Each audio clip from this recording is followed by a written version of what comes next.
Hello guys, welcome back to my YouTube channel কবুতর প্রেমী। আশা করি সকলে ভালো আছেন। তো আমি আজকে হাটে চলে আসছি, আপনাদের আমি একটা বিষয় দেখাচ্ছি, সেটা হচ্ছে রেসার কবুতর কিভাবে হাটে বিক্রি হচ্ছে সেটা আপনাদের দেখাই। সুন্দর একটা সাদা কালারের রেসার কবুতর উঠছে। কবুতরটা দেখে আমার অনেক ভালো লাগলো, তাই ভিডিওটা করে নিলাম, আপনাদেরকে একটু দেখালাম।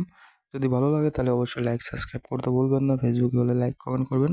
আর সাথে কিছু দেশাল কবুতরও ছিল, দেশাল কবুতরগুলোও ভালো ছিল। হাট থেকে রেসার কবুতর কিনলে কি ভালো হয়, কমেন্টে জানাবেন।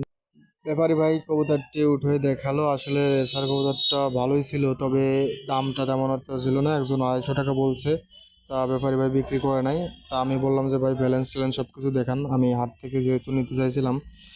তা কি মনে হলো, ব্যালেন্স ট্যালেন্স দেখতে তেমন একটা ভালো লাগলো না, এই জন্য হাট থেকে আমি নিলাম না। তো আপনারা অবশ্যই কমেন্ট করে জানাবেন যে হাট থেকে রেসার কবুতর কেনা যায় কি যায় না। আমার এই মতে যদি সেরকম ভালো হয় তাহলে কেনা যায়, আর যদি ভালো না হয়, নিজের কাছে যদি ভালো না মনে হয় তাহলে কেনাটাই বেটার না, মানে কিনা না কেনাটাই ঠিক। কারণ এই হাটের কবুতর ভালো কবুতর কখনো আসবে না হাটে, হয়তো রেসারের করাস বা